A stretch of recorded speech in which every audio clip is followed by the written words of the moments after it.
Jahmar, Perkins. It's crunch time. It's crunch time.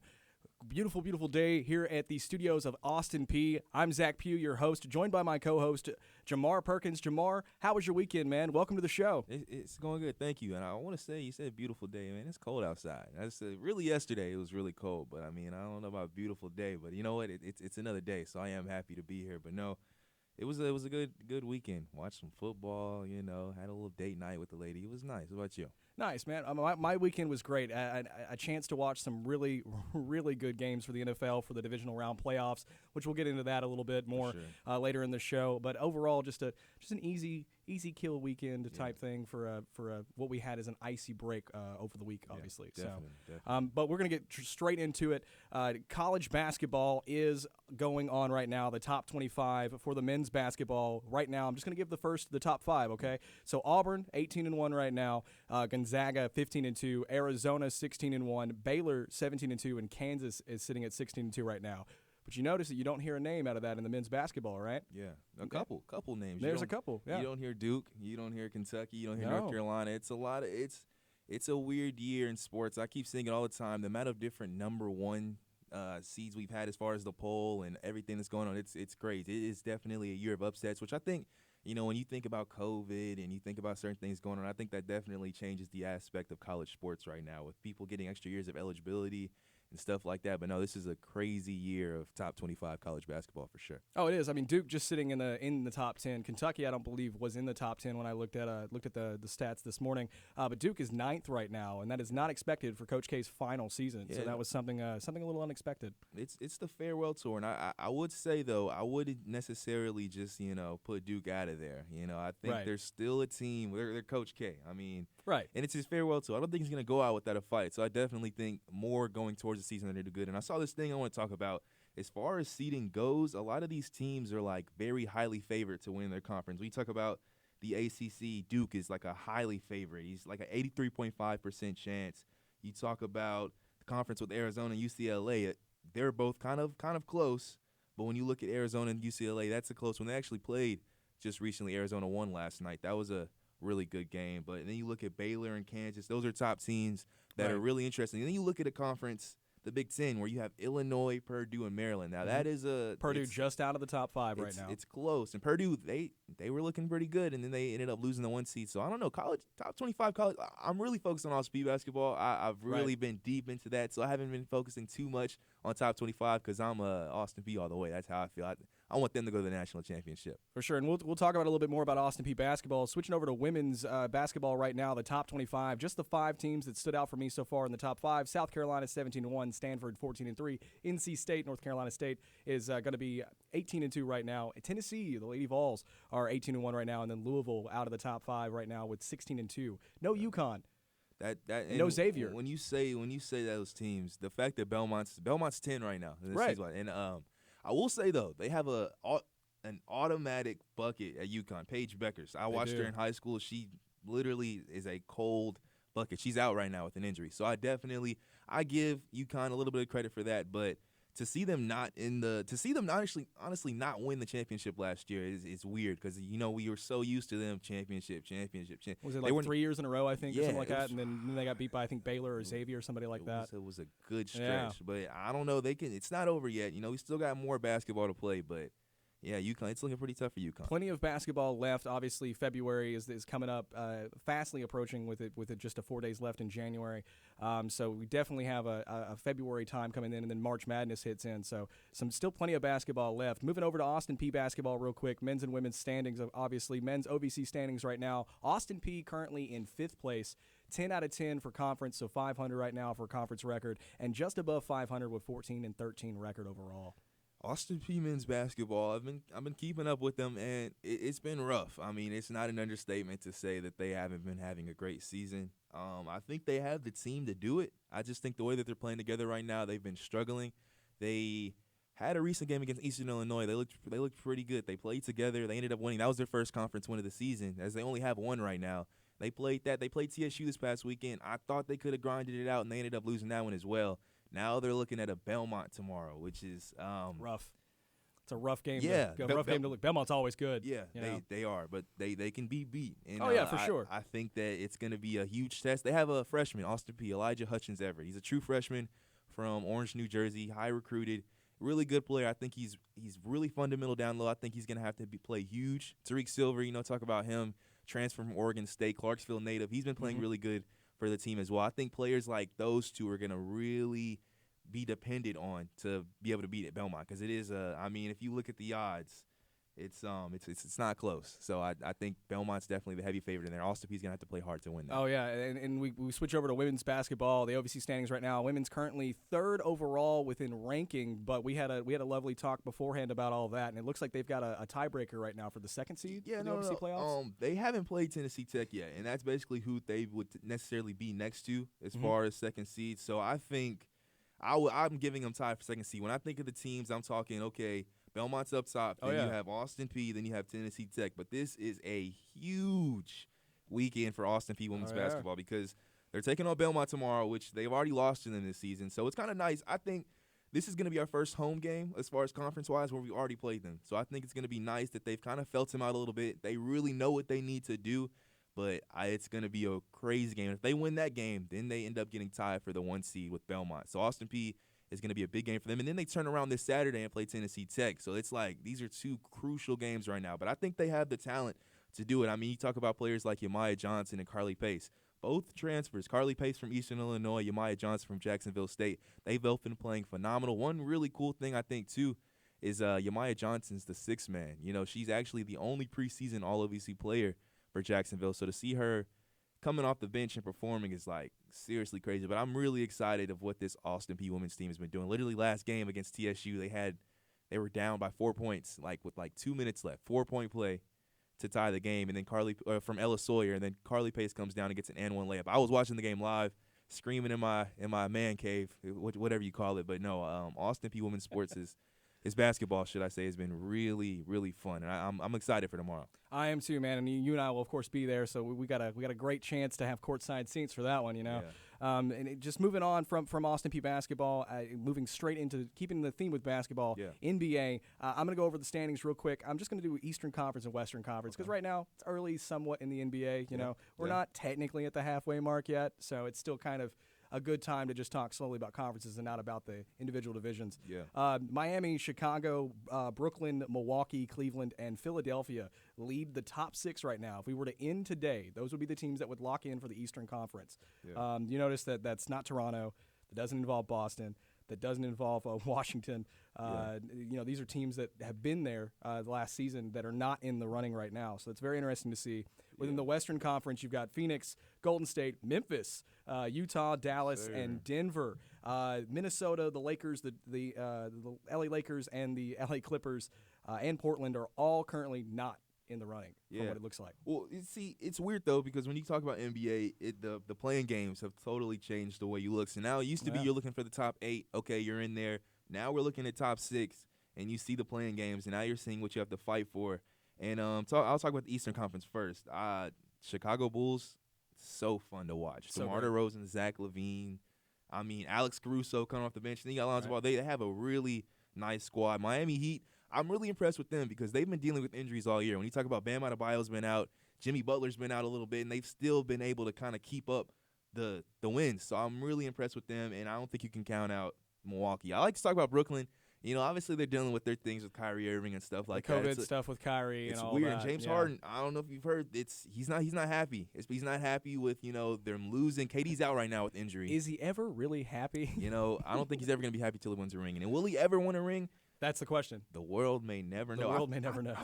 I think he can. I don't think it's this year, but they're talking about him going to 76ers. And they are, because the Ben Simmons trade hasn't happened yet. Now, Ben Simmons is still, I think, available for a trade. Yeah, I don't know. Even though Philly's like, we're not trading him. No, you're going to trade him. He's not playing. It's a weird situation, definitely. But when James Harden and Joel Embiid, they're talking about that at the 76ers. I think that will work brilliantly. That would be great. I think it would be. I don't know, though. A team to look at with the Eastern Conference, man. Charlotte is sitting right now just outside of the 6 teams. Charlotte, of course, with the young Ball brother on there. They're playing really good. For a young team, they're hanging in there with a bunch of teams. Switching over to the Western Conference, I want to bring up the fact that the Lakers are not currently in, and we're going to bring up some players that we've noticed in the NFL with that. My player to look at for this week has been Russell Westbrook. Yeah. Russell Westbrook, as many of you know, has been a vet in this league for a very long time in the NBA, but he's not playing as a MVP caliber candidate that a lot of people thought he'd start doing when he went to the Lakers with this massive roster that they have. And he's just not doing good. There's a possible trade rumor to Houston right now. Yeah. He's only averaging 18.5 points per game, 8 rebounds, and only about 7 assists a game kind of this season out of 48 games played so far. And when you say that, people thought, I'm going to be honest, I saw the Bleacher Report, ESPN come in, Russell Westbrook's going to Lakers. I literally told everyone it's not going to work. And I know some people thought that too. I was like, it's not going to work. He's going to this place. It's a ball. He's ball dominant. Yeah, you can't be ball dominant when you have LeBron James on your court. He averages, he used to average a triple-double. Now he averages 2 top-of-the-backboard jump shots a game. I mean, that's what we're looking at. I mean, when we're being honest. I mean, Russell Westbrook is a great athlete, but it's not working. Him going back to the Rockets, honestly don't think that'll work either because they have 2 young guys. They have a lot of young guys really on their team, and I wouldn't put Russell Westbrook with the young guys. I don't think he would thrive in a situation like that. I think the only way Westbrook thrives right now is a team that needs a veteran that can control the game. Yeah. Westbrook's not controlling the offense right now in the Lakers. He's not playing like he's supposed to be. He's not even hitting threes or anything that he was hitting when he was not with the Lakers. When he was with Washington, he played out of his mind, kind of. But he did regress a little bit from his time in Oklahoma and also in Houston when he was there for a short time. Yeah. So it is different to see that. Now you've got a player that you wanted to mention. As I'll an set it up like that, just a quick little layup for you. As an Austin Peay fan, I'm gonna say this, Jahmar. That's my player. First, I'll go ahead and say that. Yeah, as an Austin Peay fan, I know some people Austin Peay are like, Jahmar, he went to Murray State. I was in high school when Jahmar was at Murray State, so technically I wasn't even Austin Peay yet. You get the pass. But I'm a huge fan of Jahmar. I'll be honest. The way he plays, he's so skillful. The way he can get to the basket, the way he facilitates for his team. He's playing really good right now, averaging 25.3 points per game, 6.9 assists, and 6 rebounds. He's playing super good. The Grizzlies are sitting at 3rd seed, like you talked about earlier.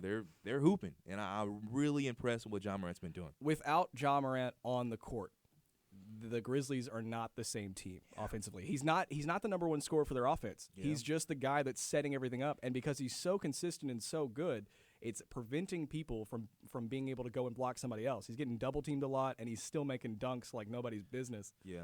One thing that scares me, I will say, though, they're not a bad team without him. He had a stretch where he was out for a little bit, and they were still playing good basketball. But one thing that Ja Morant, he scares me, he reminds me of Derrick Rose. The way he's constantly going, he's constantly driving. I'm afraid of, I don't want to speak it into existence, but I'm afraid of one bad layup, one bad dunk lands wrong, because I would love to see Ja Morant in the playoffs, and I don't want any injuries to happen. So knocking on wood, but I don't want anything like that to happen. But if he keeps this up and keeps playing at a good basketball level, I definitely could see. I don't know about championship right now for Memphis. I won't say the West is hard. I won't say anything about championship, but I definitely can see a playoff round win for the Grizzlies. First time in a while that the NBA seems a little bit more balanced than we've seen in the past. This season seems to be more teams are kind of in the hunt and not just automatically knocked out after 48 games. Yeah. So that's a good thing to see.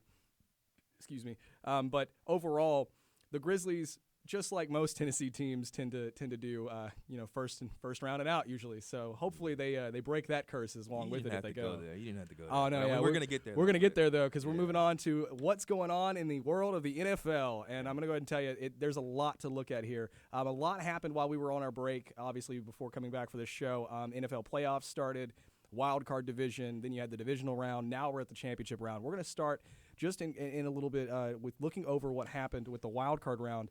Just a small recap. Raiders versus Cincinnati. Bills played the Chiefs. Arizona played the Rams. And the Niners played the Cowboys. You also had Philly versus the Bucks and the Steelers versus the Chiefs. Out of those games, most of the teams that won you expected. You didn't expect Cincy beating the Raiders, I don't think. Most people didn't expect that happening. Even though the Raiders were a wild card team and Cincy won their division. I think that was a toss-up.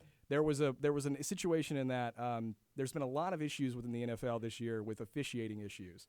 And with overtime conversations. Jeff Matthews and I, a former host of the show, have talked a little bit about overtime issues before, and we'll get into that. The officiating issues have been the Raiders and Bengals game. There was a whistled touchdown that happened. Yeah. Joe Burrow scrambles out to the right-hand side of the football field, and instead of jumping out or being considered down, the whistle was blown before he stepped officially out of bounds, and he had thrown that ball. It ended up being a touchdown catch, but because the whistle was blown, the Raiders had said, hey, we weren't really aware of the play going on anymore. This shouldn't count. Yeah. The officiating group went upon themselves to, instead of calling the play dead like it should have been according to the rule book, they gave the Bengals the touchdown, which inevitably the Bengals won the game. Now, did it change the momentum enough to make sure the Raiders didn't win?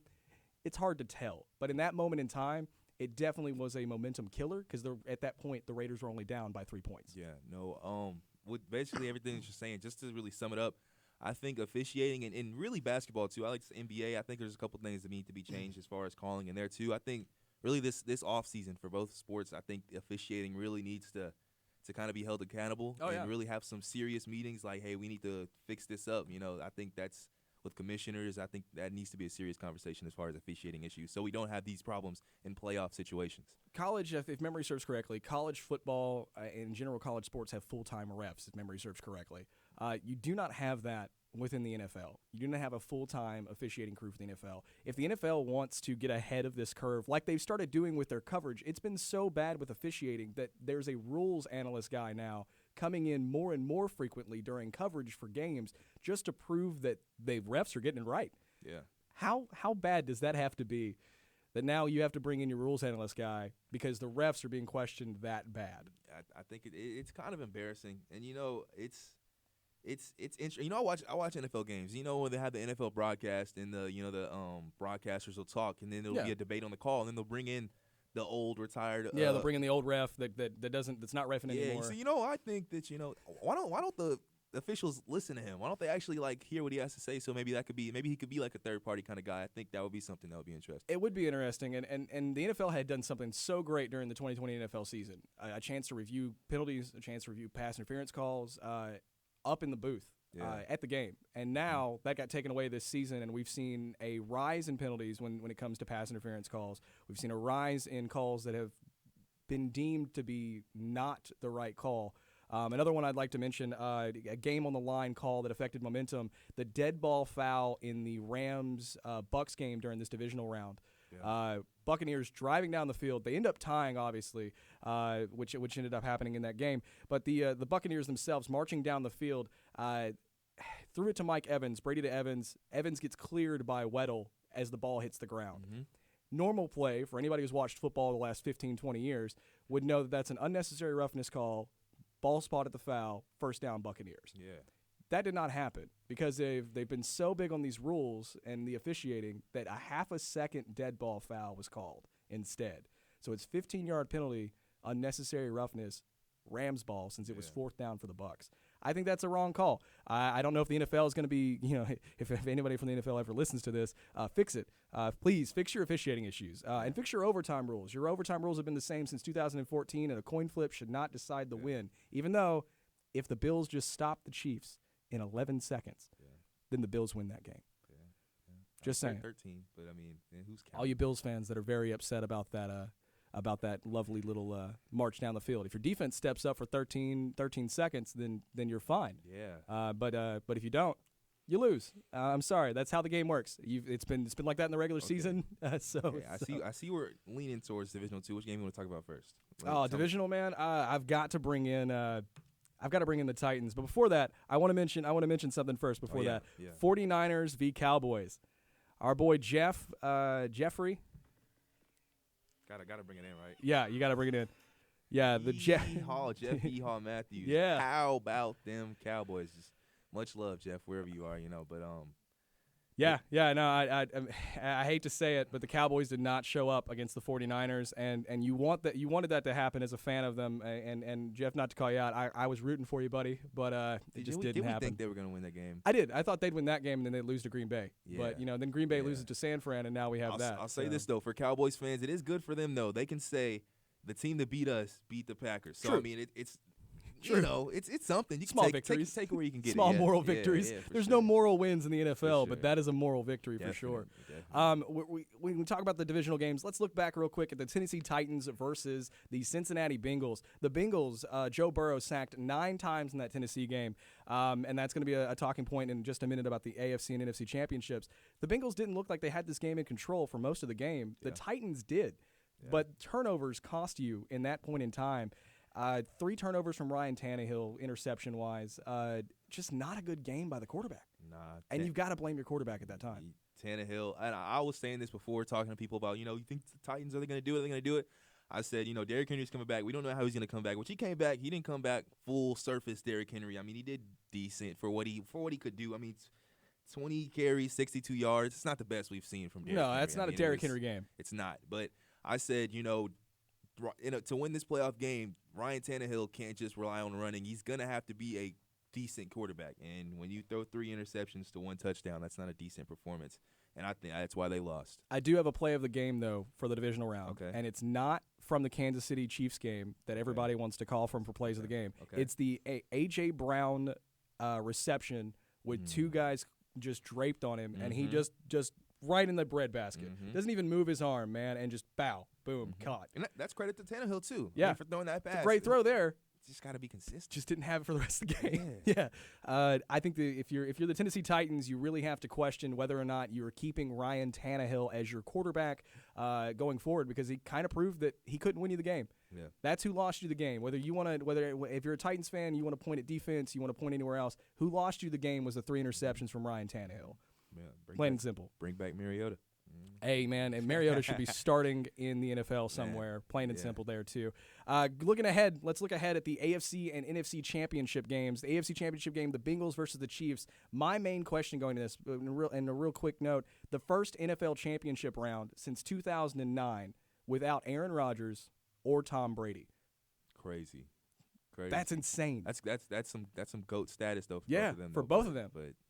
But the first time since 2009, neither one of those are in. Joe Burrow versus Pat Mahomes. I've got the Chiefs and Andy Reid by 7 on this one. 7?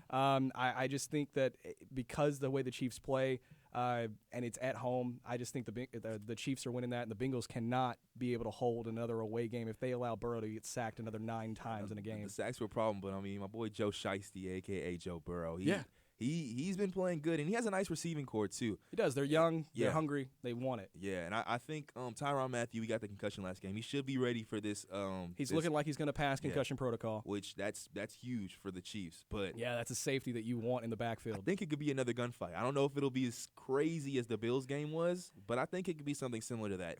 Third, fourth quarter, Kansas City defense gassed. Yeah, Burrow and the Bengals are going to throw some touchdowns. Yeah. But the Chiefs in the last half of the season, from about week 10 and on, they were able to really lock down their pass defense and their pass rush. So the goal is going to be, because they got to Buffalo really well when Josh Allen and Buffalo were still under pressure.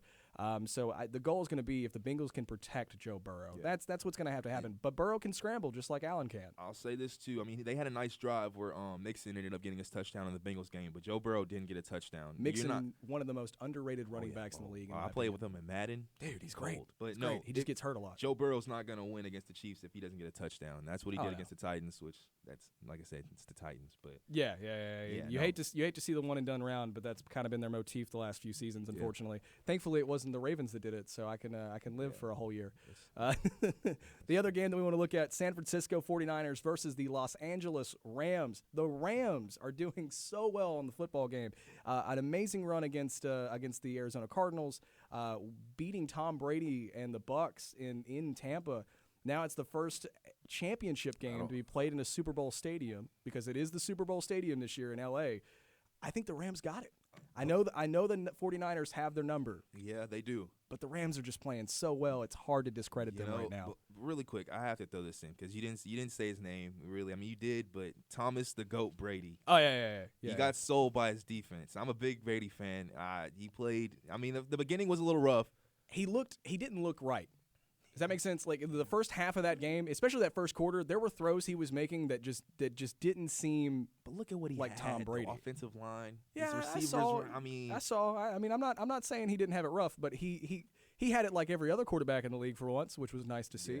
But I just want to throw that in. But no, talking about the San Francisco Rams game, I agree. The Rams they're a good team. I think 49ers, Jimmy G against. He's proven that he's good. He's good. Well, he's proven he deserves. Is he going to the the Super Bowl? I think Deebo Samuel, he had a pretty decent game. That's the 49ers offense. That's the Swiss Army knife for them. Yeah. I mean, he does it all.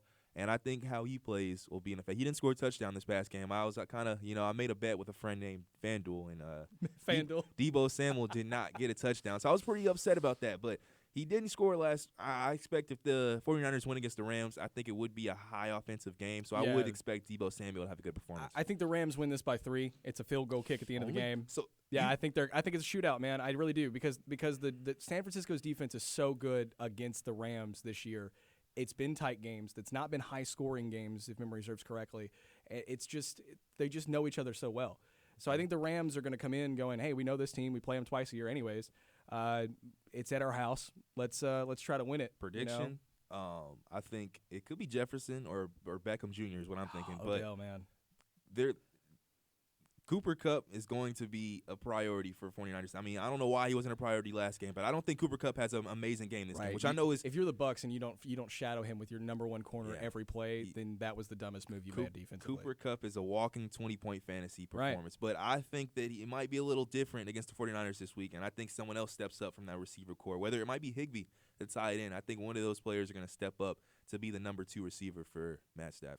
A lot of good games this weekend. Obviously, Sunday is the championship week for the NFC and AFC championship games. I'm going to be watching those, and I will be glad to report back about those next week for our show. I want to get into real quick.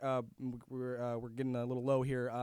Open head coaching jobs. Yesterday, Sean Payton, after 16 seasons with the New Orleans Saints, retired or stepped down as the head coach. So now you have New Orleans Saints, you have the New York Giants, you have the Minnesota Vikings, the Miami Dolphins, the Jacksonville Jaguars, the Chicago Bears, the Las Vegas Raiders, the Denver Broncos, and the Houston Texans. That is a lot of teams. And there's one more probably coming. The Seattle Seahawks are rumored to be getting rid of Pete Carroll if they do not agree to terms with where the team's direction is going to. So either Pete's going to retire or they're just going to fire him. Would be weird to fire a coach that did so well for you that long and that consistently. So that's something to look into. I think to also look up, and we'll be talking about this throughout the season and throughout our show for here is going to be quarterback free agency. Where's Rodgers going? Is he staying in Green Bay? Is he leaving? Is Denver paradise? Does Wilson stay in Seattle? Does Tom Brady retire? Who do we see go into Pittsburgh? There's a lot of stuff to look into when it comes to early free agency. So that's my little tidbit there for those. Yeah, no, I mean, and to talk about those really quick, I do want to say Las Vegas Raiders, that head coaching job should be fulfilled already. The sure. I agree with you there. Miami Dolphins, that job should not Flores be available. should never been fired. Yeah, it's and neither should Houston Texans' David Culley shouldn't have been fired either.